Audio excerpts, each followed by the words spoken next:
வணக்கம் friends. Tamil golden ஸ்டோரீஸ்க்கு உங்கள வரவேற்கிறதுல நான் ரொம்பவே சந்தோஷப்படுறேன். வாங்க கதைக்குள்ள போலாம். முதுமை வரமா சாபமா? அன்று ஞாயிற்றுக்கிழமை.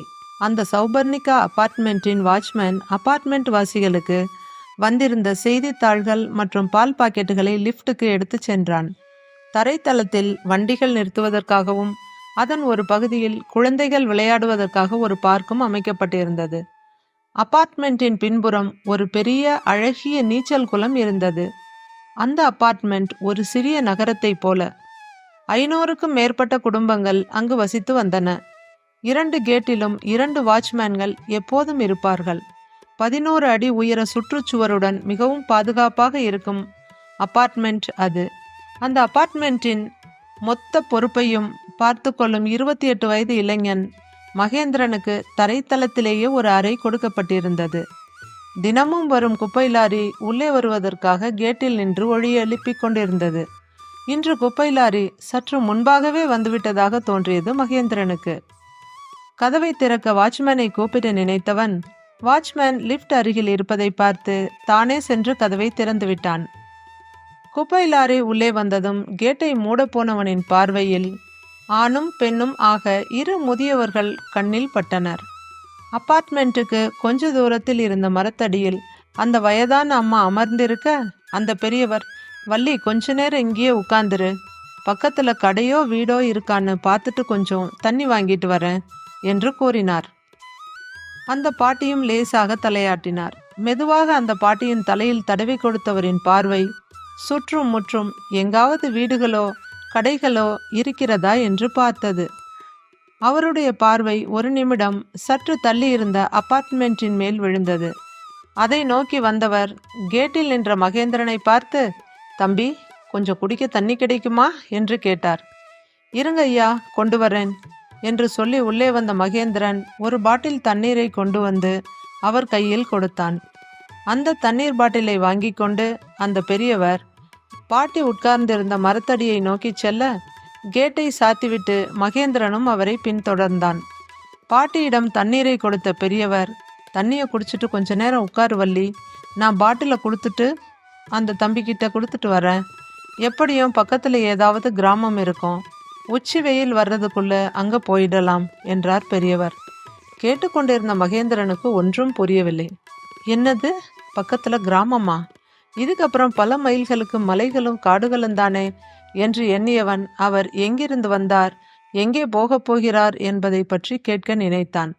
அதற்குள் அந்த பாட்டி, எனக்கு காலெல்லாம் பொத்தல் விழுந்துடுச்சு, என்னால் நடக்க முடியாது, பொழுது சாயட்டும் பார்த்துக்கலாம், நீங்களும் சாப்பிட்டு 2 நாள் ஆச்சு, உங்கள் உடம்புலையும் என்ன இருக்க போகுது, பேசாமல் உட்காருங்க என்று கூறினார். இதை கேட்ட மகேந்திரனுக்கு தூக்கி வாரி போட்டது. என்ன, சாப்பிட்டு 2 நாளா? அதற்குள் பாட்டிலில் இருந்த தண்ணீரை ஒவ்வொரு மிடராக குடித்த பாட்டி மீதியை அந்த பெரியவரிடம் நீட்டினார். உங்களுக்கும் தொண்டை வறண்டு போயிருக்கும், கொஞ்சம் குடிங்க என்று சொல்லி கொண்டிருக்கும் போது மகேந்திரன் அவர்கள் எதிரில் வந்தான். அந்த பெரியவரை பார்த்து, தாத்தா, நீங்க எங்க இருந்து வர்றீங்க? இந்த பக்கம் பஸ் ஏதும் கிடையாது, நீங்க எங்க போகணும் என்று கேட்டான்.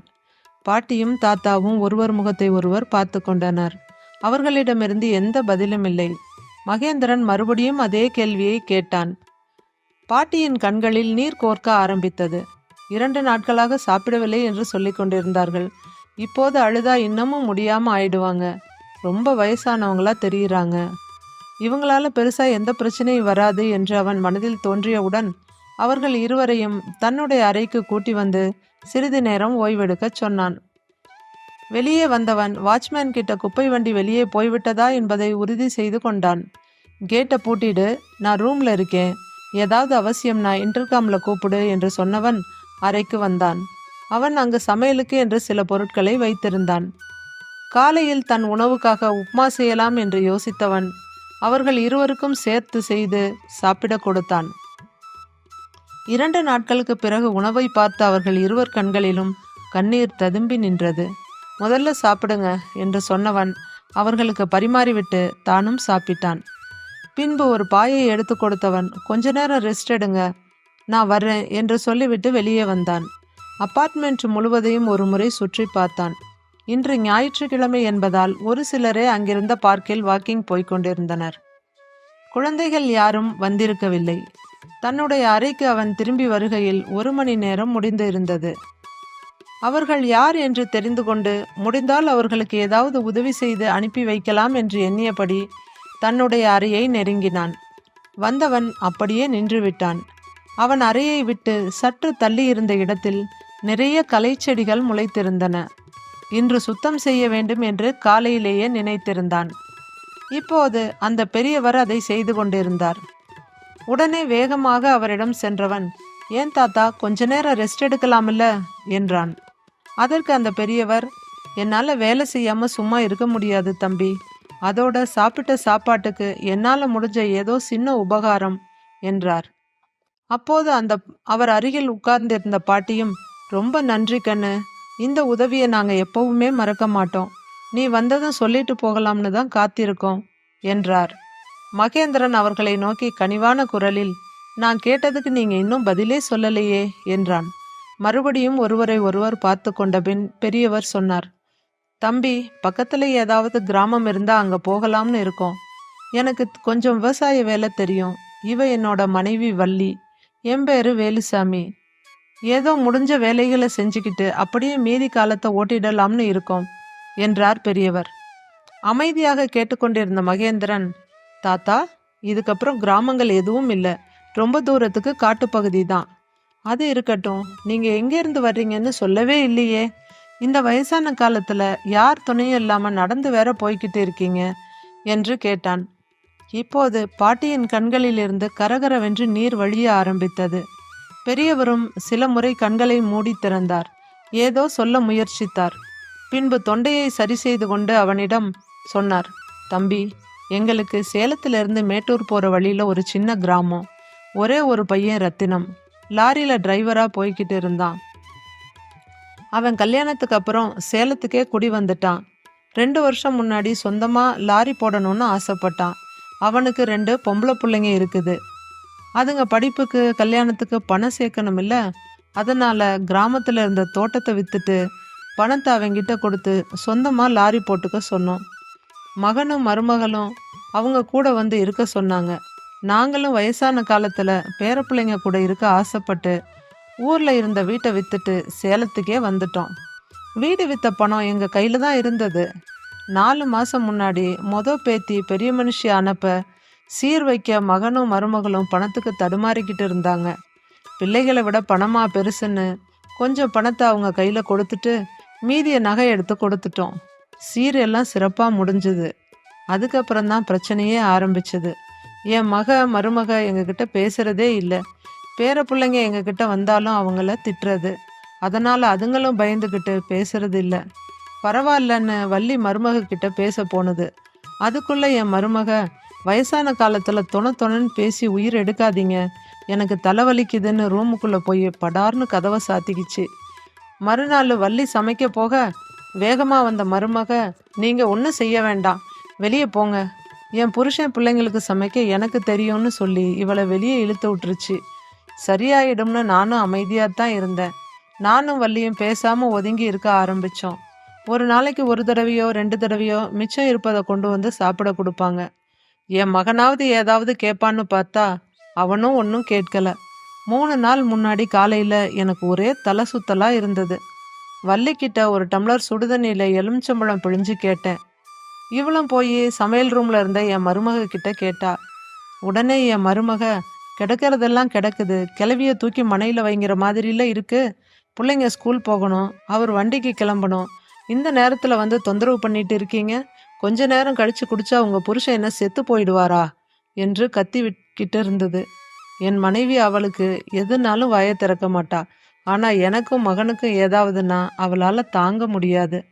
அதனால் ஒரு நாள் இல்லாத திருநாளா, உன் மாமனாருக்கு ரொம்ப முடியல, ஒரு டம்ளர் சுடுதண்ணி தானே கேட்டேன் என்று பதிலுக்கு இவளும் கேட்டுட்டா. உடனே என் மருமக கையில் இருந்த கரண்டியை தூக்கி செவுத்துல அடிச்சது. சத்தம் கேட்டு வந்த என் மகன் போட்டதை தின்னுட்டு அமைதியாக இருக்க முடியலன்னா 2 பேரும் கிளம்புங்கன்னு சொன்னவன் சட்டையை மாட்டிக்கிட்டு வெளியே கிளம்பிட்டான். வள்ளியும் 3 மாசமா கண்ணீர் விடாத நாள் இல்லை. அரை வயிறு 1/4 வயிறு சோறுமா இதுக்கு மேலேயும் அவள் கஷ்டப்படுறத தாங்க என் மனசில் வலு இல்லை. அதனால தான் அங்கிருந்து கிளம்பிட்டோம். இதுக்கு மேலே அங்கே எப்படி இருக்கிறது தம்பி என்று பிசிறெடுத்த குரலில் சொல்லி முடித்தார். கேட்டுக்கொண்டிருந்த மகேந்திரனின் மனம் கனமாகி போனது. சரி தாத்தா, நீங்கள் 2 பேரும் ஒரு நாள் இங்கேயே இருங்க. உங்களுக்கு ஏதாவது உதவி பண்ண முடியுமான்னு பார்க்கிறேன் என்று சொன்ன மகேந்திரனை பார்த்து, வேணாம் தம்பி, இது ஏதோ பெரிய இடமா தெரியுது. நீயும் இங்கே வேலை செய்கிற மாதிரி தெரியுது. எங்களால் உனக்கு எந்த பொல்லாப்பும் வேண்டாம். நாங்கள் கிளம்புறோம் என்றனர் கை கூப்பியபடி. அவர்களை அங்கேயே உட்காரச் சொல்லிவிட்டு செக்யூரிட்டி ரூமுக்கு வந்தவன் அங்கிருந்த ஃபோனில் அப்பார்ட்மெண்ட் உரிமையாளருக்கு ஃபோன் செய்தான். அந்த பெரியவர்களை பற்றி சொல்லி சில நாட்கள் அவர்கள் அங்கு தங்க அனுமதி கேட்டான். அந்த அப்பார்ட்மெண்ட்டை போலவே அதன் ஓனருடைய மனமும் மிகவும் பெரியதாக இருந்தது. சரி மகேந்திரா, ஒரு தடவைக்கு 2 தடவை அவங்கள பற்றி நல்லா விசாரிச்சுக்கோ என்று சொல்லிவிட்டு அனுமதி கொடுத்தார். அறைக்கு வந்த மகேந்திரன் ஓனர் சொல்லியதை அவர்களிடம் சொல்லிவிட்டு வாட்ச்மேன் கிட்ட சொல்லி மத்தியான சாப்பாடு வாங்கிட்டு வர சொல்கிறேன் என்று கிளம்பினான். அதை பார்த்த பாட்டி, தம்பி, அதுதான் எல்லா பொருளும் வச்சிருக்கியே, நானே சமைக்கட்டுமா என்று தயங்கியபடி கேட்டார்.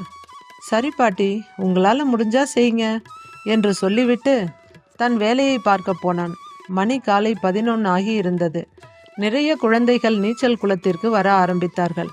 நீச்சல் பயிற்சியாளர் வராததால் மகேந்திரன் அவரை ஃபோனில் தொடர்பு கொண்டான். ஃபோனை எடுத்து பேசியவர், மகேந்திரா, சொல்ல மறந்துட்டேன். இங்கே ஒரு 5 ஸ்டார் ஹோட்டல் கட்டிட்டு இருக்காங்க. அதில் ஒரு 3-4 நீச்சல் குளம் கட்ட போகிறாங்க. அந்த வேலையில் பிஸியாக இருக்கேன். 1 மாதம் கழித்து தான் வருவேன் என்று சொல்ல மகேந்திரன் பாடு திண்டாட்டமாகி போனது. அங்கு வந்த தாத்தா அவனுடைய வாடிய முகத்தை பார்த்து, தம்பி, என்ன பிரச்சனை என்று கேட்டார். மகேந்திரன் நடந்ததை சொல்ல, நான் கிராமத்துக்காரன், உனக்கு சரின்னா சொல்லு, பிள்ளைகளை நான் பார்த்துக்கிறேன் தம்பி என்று கூறினார். அரை மனதோடு ஒத்துக்கொண்ட மகேந்திரன் நீச்சல் தெரிந்த குழந்தைகளை மட்டும் தாத்தாவை பார்த்துக்க சொல்லி நீச்சல் குளத்திற்குள் இறங்க அனுமதித்தான். 4 நாட்களில் தண்ணீரில் இறங்க பயப்படும் குழந்தைகள் கூட வேலு தாத்தாவின் கையை பிடித்தபடி தொப் என்று நீருக்குள் குதித்து நீச்சல் அடிக்க ஆரம்பித்திருந்தன. அந்த மிகப்பெரிய காம்பவுண்ட் சுவரை ஒட்டி நிறைய பூச்செடிகள் பூத்து குலுங்கின. யாரும் அவற்றை பறிப்பதும் இல்லை, பக்கத்தில் செல்வதும் இல்லை. செடியில் இருக்க பூவை பறிச்சாதான் நிறைய பூ பூக்கும் என்று சொல்லும் பாட்டி காலையில் அந்த பூக்களை பறித்து அனைத்து வீடுகளுக்கும் பால் பாக்கெட்டுடன் ஒரு சிறிய காகித கவரில் வைத்து அனுப்பி வைக்க ஆரம்பித்தார். பாட்டியுடன் செல்லும் தாத்தாவும் பூ பறித்து முடித்தவுடன் அந்த பூச்செடிகளை சுற்றியுள்ள வேண்டாத புல் பூண்டுகளை சுத்தம் செய்துவிட்டு அங்கிருக்கும் நீண்ட பைப்பை எடுத்து அனைத்து செடிகளுக்கும் நீர் பாய்ச்சுவார். அவர்கள் இருவரையும் பார்க்க பார்க்க மகேந்திரனுக்கு மிகவும் ஆச்சரியமாக இருந்தது. எப்படி இவர்களால் இந்த வயதிலும் இவ்வளவு வேலை செய்ய முடிகிறது என்று வியந்து போவான். சின்ன வயதிலிருந்தே அப்பாவால் வளர்க்கப்பட்ட மகேந்திரன் இப்போதுதான் ஒரு தாத்தா பாட்டியின் அன்பை உணர ஆரம்பித்தான். அந்த வார கடைசியில் அங்கு வந்த அபார்ட்மெண்ட் ஓனர் அவர்களையும் அவர்கள் செய்திருந்த வேலைகளையும் பார்த்தார். மிகவும் மகிழ்ந்து போன அவர், மகேந்திரா, இவங்க 2 பேரும் தங்கிறதுக்கு உன்னோட பக்கத்து ரூமை க்ளீன் பண்ணி கொடுத்துடு. அவங்க இருக்கிற வரைக்கும் இங்கேயே இருக்கட்டும் என்றார். வேலு தாத்தாவும் வள்ளிப்பாட்டியும் நன்றியுடன் அவரை வணங்கினர். அவர்களை பார்த்து சிரித்தபடி அங்கு நின்ற மகேந்திரனின் முதுகில் தட்டி கொடுத்துவிட்டு அவர் கிளம்பினார். பெரியவர்கள் இருவரும் அப்பார்ட்மெண்ட்டுக்கு வந்து 6 மாதங்கள் முடிந்துவிட்டன. மகேந்திரன் மட்டுமல்ல, அந்த அப்பார்ட்மெண்ட்டில் உள்ள அனைவரும் வேலு தாத்தா, வள்ளிப்பாட்டி என்று பிரியமாக அழைக்க ஆரம்பித்திருந்தனர். அடுத்த சில நாட்களில் வேலு தாத்தாவிற்கு 80 வயது ஆரம்பிக்க இருந்தது. இதை அறிந்த அப்பார்ட்மெண்ட் வாசிகள் தாத்தாவிற்கு சதாபிஷேக விழா கொண்டாட முடிவு செய்தனர். தரைத்தளத்திலேயே ஷாமியானா போட்டு சமைக்க ஏற்பாடு செய்திருந்தனர். சதாபிஷேக விழாவை ஆனந்தமாக கொண்டாடி கொண்டிருந்தனர். விழா ஏற்பாடுகளை மகேந்திரனும் சில ஆண்களும் சந்தோஷமாக செய்து கொண்டிருந்தனர். சாமியானா, பந்தல் பொருட்கள், சமையல் பொருட்களை கொண்டு வந்திருந்த லாரி டிரைவர் அந்த விழா நடந்த இடத்துக்கு வந்து பார்த்தான். பார்த்தவன் விழிகள் விரிய அப்படியே நின்றுவிட்டான். குழந்தைகள் தாத்தா பாட்டி இருவரிடம் மாசி பெறுவதும் அவர்களை கொஞ்சுவதுமாக இருந்தனர். பெண்களில் சிலர் பட்டுச்சேலையில் இருந்த வள்ளிப்பாட்டியை கிண்டல் செய்தபடி சிரித்து கொண்டிருந்தனர்.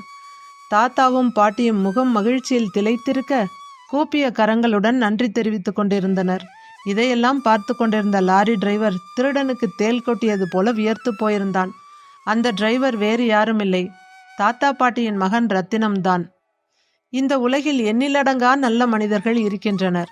இப்படிப்பட்ட நல்ல மனிதர்கள் இருக்கும்போது முதுமையும் சாபமாக இருக்காது, வரமாகத்தான் இருக்கும். கதை பிடித்திருந்தால் லைக் செய்து தங்கள் உறவுகளுக்கும் நட்புகளுக்கும் ஷேர் செய்யுங்கள். நமது சேனலை சப்ஸ்கிரைப் செய்யுங்கள். நன்றி, வணக்கம்.